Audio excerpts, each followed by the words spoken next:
আসসালামু আলাইকুম রহমতুল্লাহি ওবারাকাতুহ। উম্মুল লুগা আরবিক ইনস্টিটিউটের আজকের কোরআন কোর্স 18 নম্বর কোর্সের 17 নম্বর ক্লাসে সবাইকে স্বাগতম। আশা করি সবাই ভালো আছেন, সুস্থ আছেন। আমরা গতদিন মাদ্দের হরফ পর্যন্ত পড়েছি, আজকে আমরা মাদ্দের হারাকাত পড়ব। মাদ্দের হারাকাত আমরা শেষ করার পর আমরা আজকে সূরা অনুশীলনী করব এবং আমাদের আজকে একটি নতুন মাসনুন দোয়া পড়বো ইনশাআল্লাহ। তো চলেন আমরা গতদিন আমরা যে পর্যন্ত পড়েছিলাম যে মাদের হরফ, অর্থাৎ মাদের হরফ তিনটি, আলিফ ওয়াও ইয়া। জবরের বাম পাশে যদি খালি আলিফ হয় তাহলে সেক্ষেত্রে এক আলিফ টান হয়। আমরা মাদের হরফ পড়েছিলাম তিনটা, আলিফ ওয়াও ইয়া। আলিফ ওয়াও এবং ইয়া, জবরের বাম পাশে যদি খালি আলিফ হয় সেক্ষেত্রে এক আলিফ টান হয়।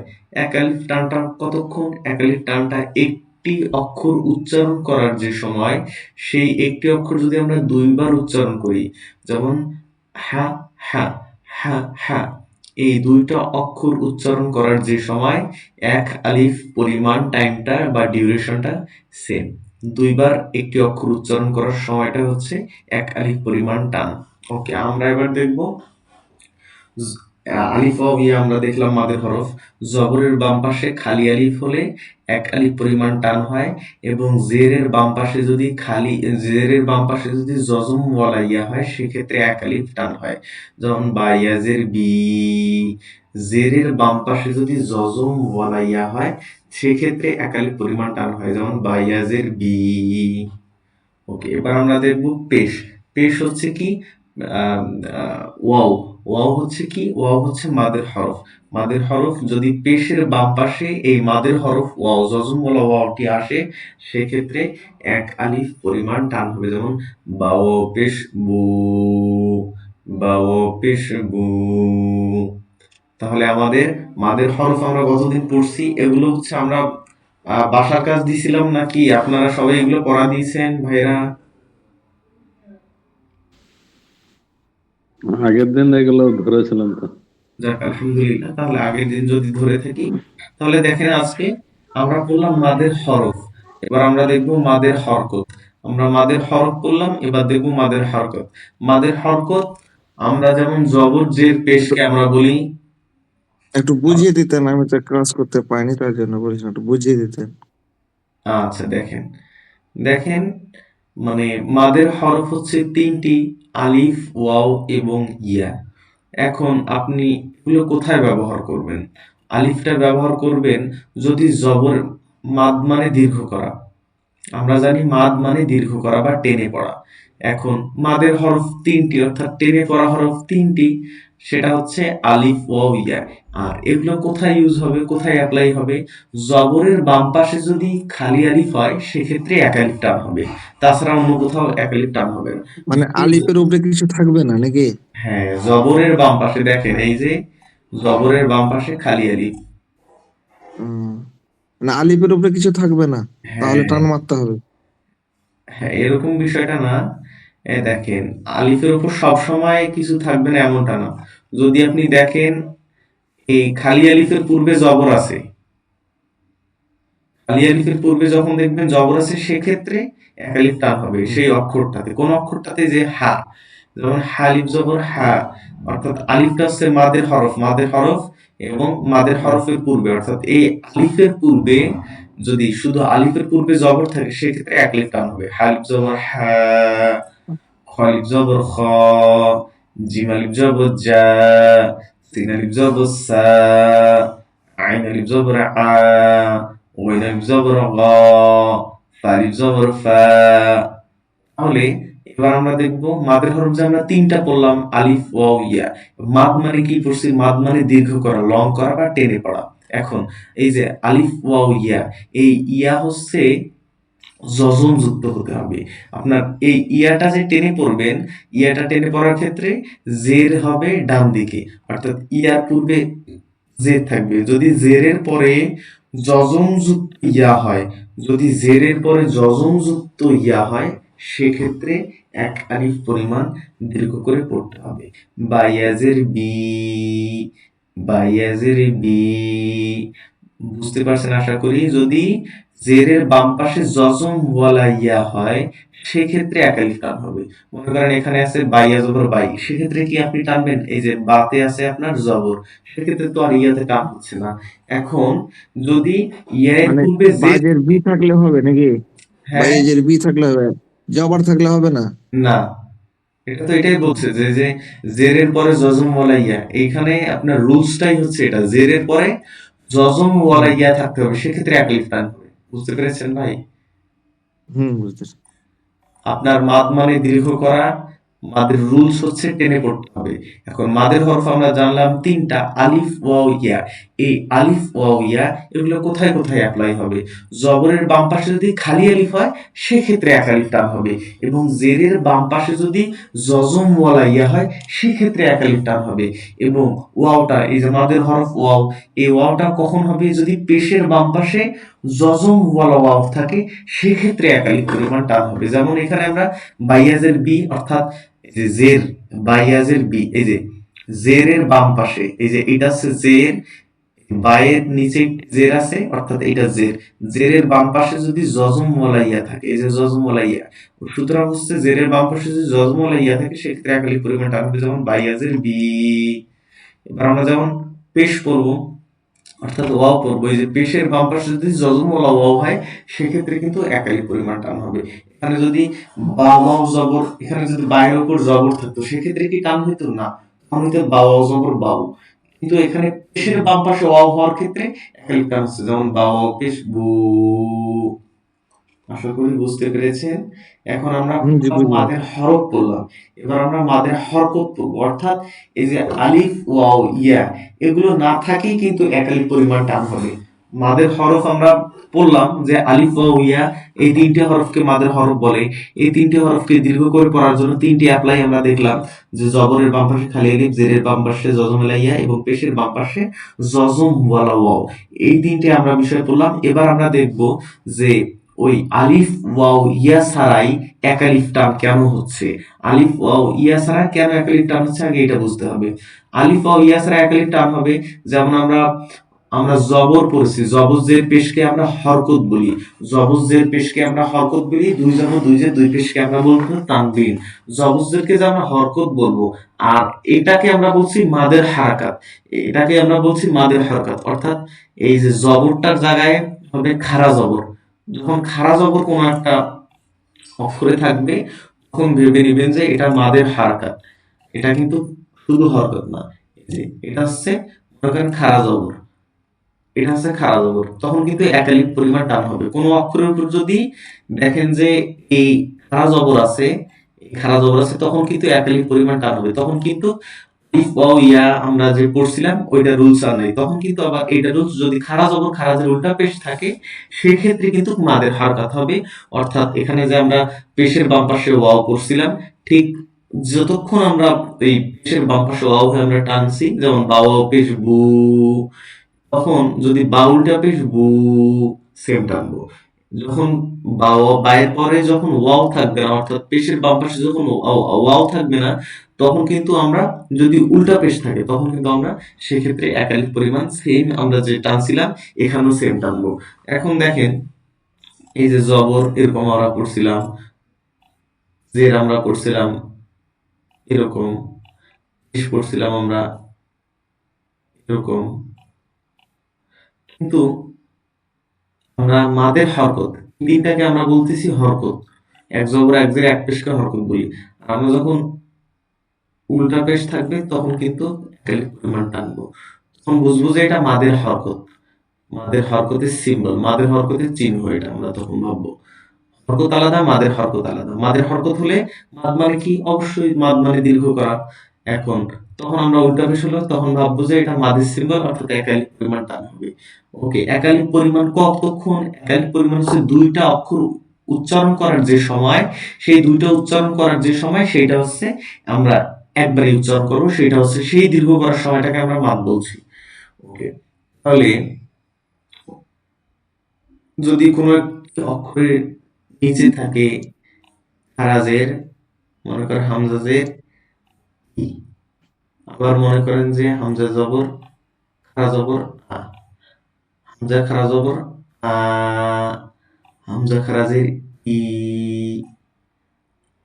হামজা উল্টা পেশ উ, হামজা উল্টা পেশ উ, হামজা খারা জবর আ, হামজা খারা জের ই। বিষয়টা হচ্ছে এটা, মাদের হরকত হচ্ছে দীর্ঘ করা, উল্টা পেশ, খারা জবর, খারাজের, এই তিনটা থাকবে। চলেন আমরা দেখি। সবাই তো বুঝছেন প্রিয় ভাইরা? বুঝতে জি জি অনেক সোজা। আচ্ছা দেখেন, বা, বা খারা জবর বা, ইয়া খারা জবর ইয়া, র খারা জবর র, মিম খারা জবর মা, লাম খারা জবর লা, ওয়াও খারা জবর ওয়া, নুন খারা জবর না, হামজা খারা জবর আ, হা খারা জবর হা, আইন খারা জবর আ, হা খারা জবর হা, ওয়াইন খারা জবর গা, খ খারা জবর খ, তা খারা জবর তা, তা খারা জবর তা, জিম খারা জবর জা, দাল খারা জবর দা, দাল খারা জবর দা, সিন খারা জবর সা, সিন খারা জবর শা, صاد খারা জবর স, ضاد খারা জবর দ, ط খারা জবর ত, ظ খারা জবর জ, ফা খারা জবর ফা, قاف খারা জবর ক, কাফ খারা জবর কা, হা খারা জবর আ, হামজা খারা জের ই, হা খারা জের হি, হামজা উল্টা পেশ উ, হা উল্টা পেশ হু, ওয়া উল্টা পেশ উ, ইয়া খারা জের ই। আশা করি বুঝতে পারছেন আপনারা। চলেন সবাই মিলে একবার মস্ক করি। বলেন, সবাই আনমিউট করেন, সবাই একবার মিলে মস্ক করি, তারপর আমরা সূরাতে যাব, তারপর আমরা সূরা মস্ক করার পর তারপর আমরা হচ্ছে একটি বাস্তব হবে। এই খাড়া জবর এবং এই যে মাদের হরফ এবং মাদের ভাষার কাজ থাকবে। চলেন আগে আমরা মস্ক করি। সবাই আনমিউট করছেন? ওকে। বা খাড়া জবর বা,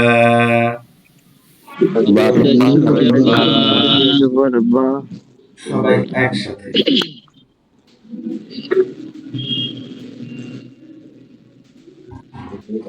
সবাই একসাথে। আমার যখন শেষ হবে তখন শেষ হওয়া মাত্রই আপনারা শুরু করবেন।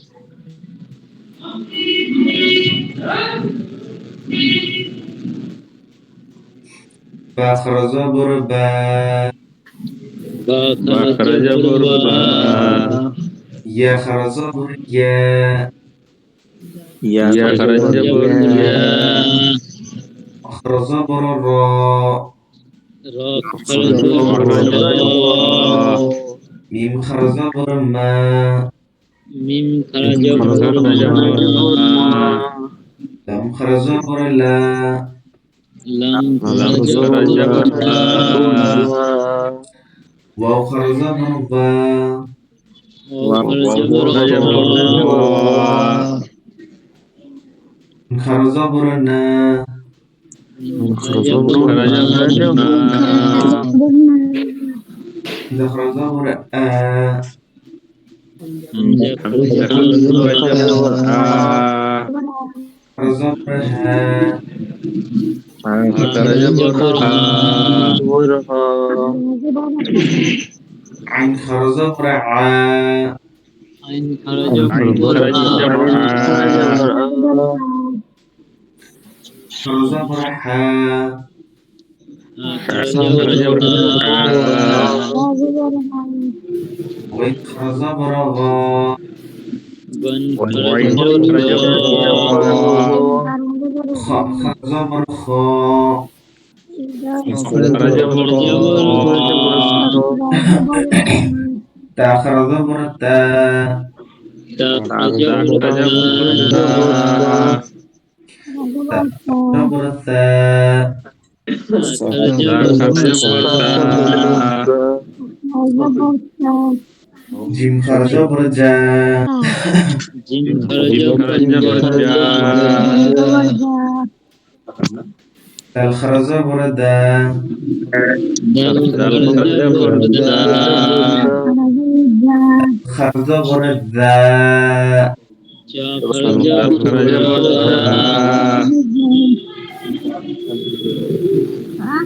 সিন খরজা বড় সা সিন খরজা সিন খরজা বড় শা সিন খরজা শিন আলাদা সিন আলাদা সিন হচ্ছে বাতাস বেরোবে শিন হচ্ছে বাতাস সিন হচ্ছে পাতলা করে আর শিন হচ্ছে মোটা করে বাতাস বেরোবে শিন খারাজা বড় শা সিন খরচ শিন খারাজা বড় শা সিন খারাজা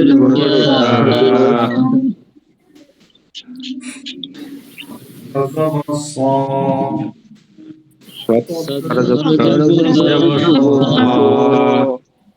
দদ খারাজা ক খারাজা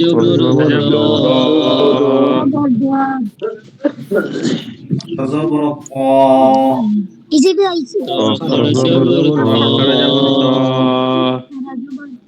খারাজা বড় জ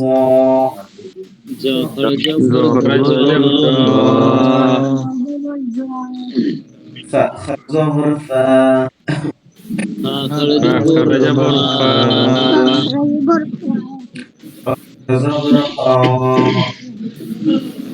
খারাজা বড়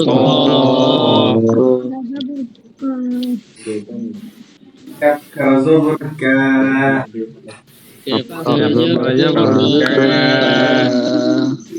دخل زبر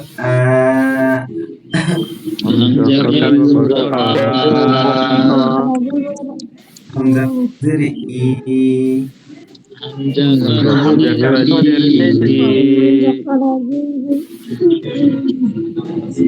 ها خازر هي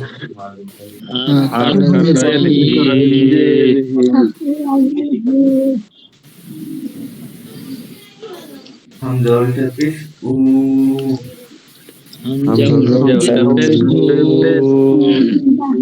تفش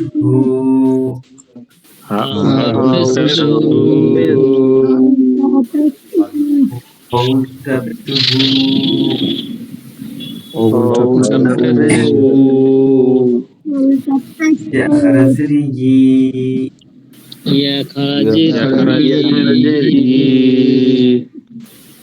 সবাই এটা বেশি বেশি মনে করবে হারকাত খারাজের মাঝের হারকাতটা বাসার কাজ থাকলো এবং হচ্ছে আপনাদের বাসার কাজ থাকলো মাঝের অর্থাৎ জব অর্থাৎ আলিফ ওয়াও ইয়া এগুলো কখন কখন জবরের বাম পাশে আলিফ হলে এদের টান হয় এইটা এবং পেশের বাম পাশে যখন হয় তখন যে এক পরিমাণ টান হয় জজমলা ওয়াও এবং জেরের বাম পাশে যে জজমলা ইয়া থেকে সেক্ষেত্রে একালি টান এগুলো হচ্ছে আপনারা বাসায় ভালোভাবে রিহার্সাল করবেন ভালোভাবে অনুশীলন করবেন এই যে এটা এবং এটা এটা পাশাপাশি হচ্ছে এই যে আমাদের হারকাত এই পিরিয়ডটা আপনাদের কাছে এটা ভালোভাবে প্র্যাকটিস করবেন বাসায় এখন আমরা দেরি না চলেন আমরা আজকে থেকে সূরা অংশ শুরু করে দিই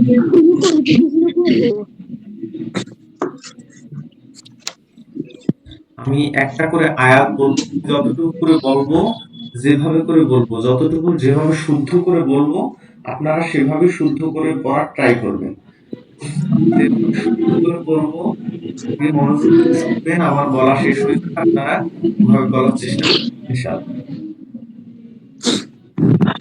ওকে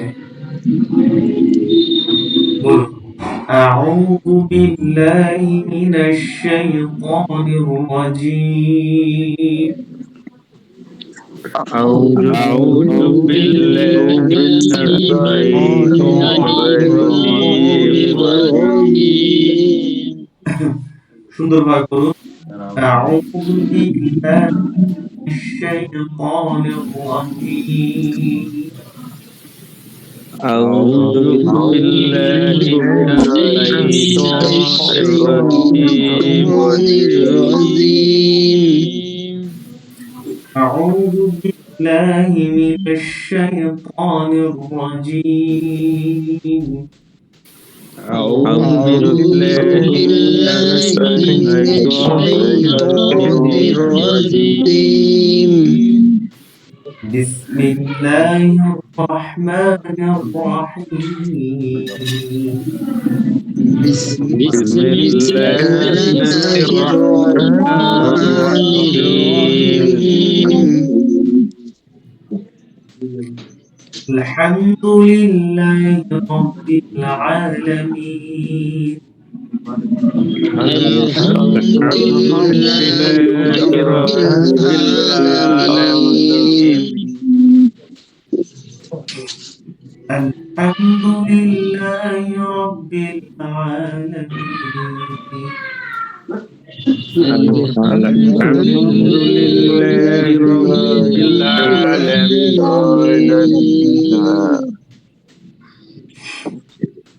الحمد لله رب العالمين الحمد لله رب العالمين الرحمن الرحيم الرحمن الرحيم الرحمن الرحيم الرحمن الرحيم الرحمن الرحيم الرحمن الرحيم مالك يوم الدين مالك يوم الدين مالك يوم الدين مالك يوم الدين إياك نعبد وإياك نستعين إياك نعبد وإياك نستعين إياك نعبد وإياك نستعين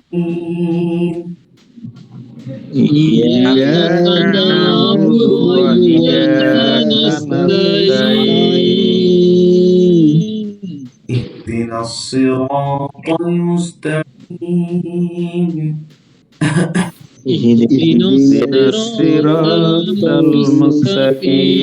المستقيم اهدنا الصراط المستقيم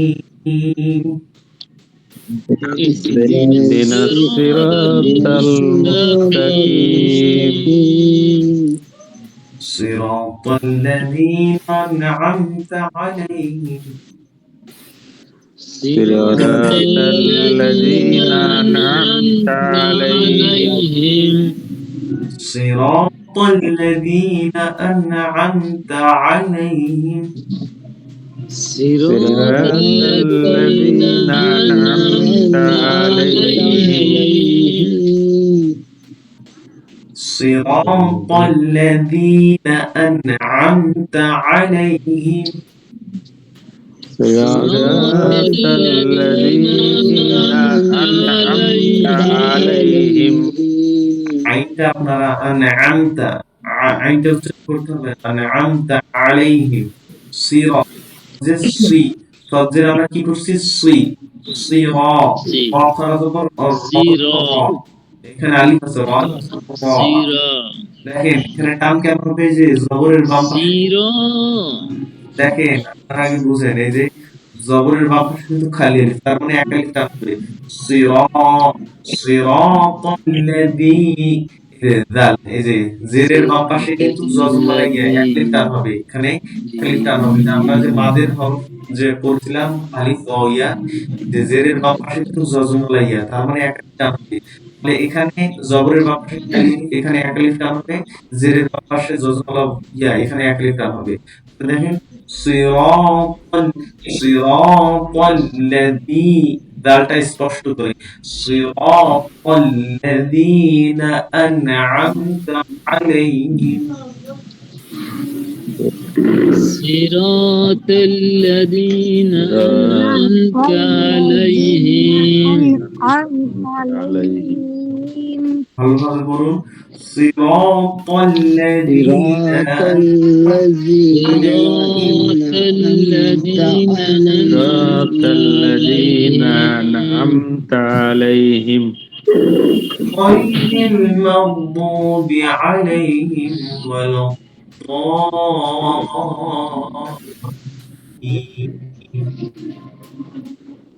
غير المغضوب عليهم ولا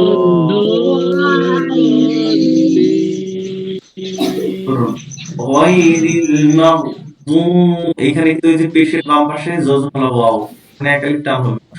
غير المغضوب عليهم ولا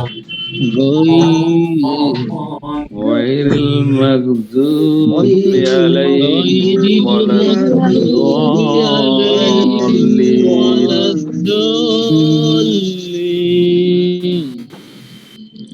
غير المغضوب عليهم ولا الضالين.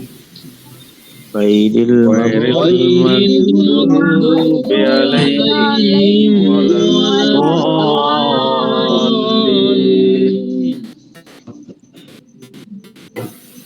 آمين.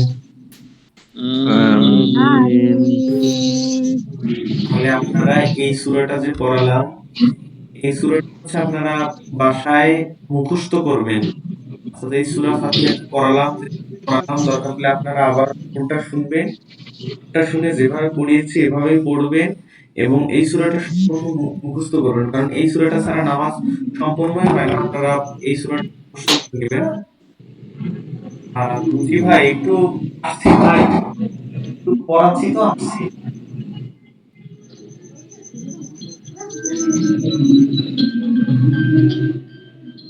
আচ্ছা, তাহলে এই সূরাটা আপনারা একটু পড়ে নেবেন। আর পাশাপাশি হচ্ছে যেটা বাড়িতে আছে, অর্থাৎ মাদ্দের হরফ এবং মাদ্দের হারকাত, এই দুটো ভালোভাবে প্র্যাকটিস করবেন এবং এই সূরাটা মুখস্থ করবেন।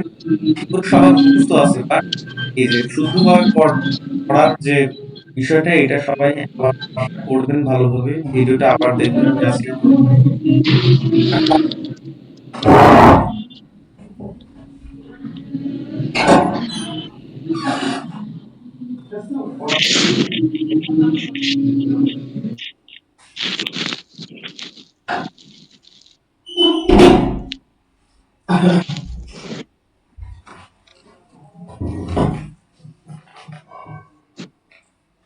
আমরা সাইয়্যিদুল ইস্তিগফার, এটা আজকে আমরা পড়বো। মসজিদ বের হওয়ার তো আমরা তো পড়ছি সবাই, তাই না? আমরা এখানে কোন কোন দোয়াগুলো পড়ছি?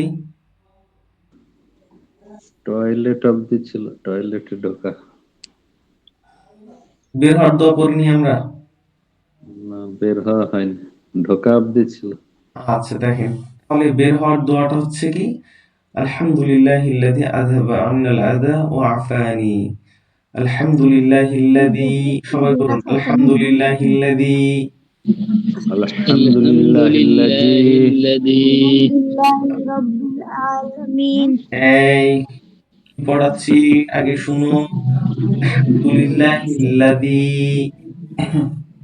الحمد لله الذي আলহামদুলিল্লাহিল্লাযী الحمد لله الذي আযহাবা أذهب আন্নাল আযা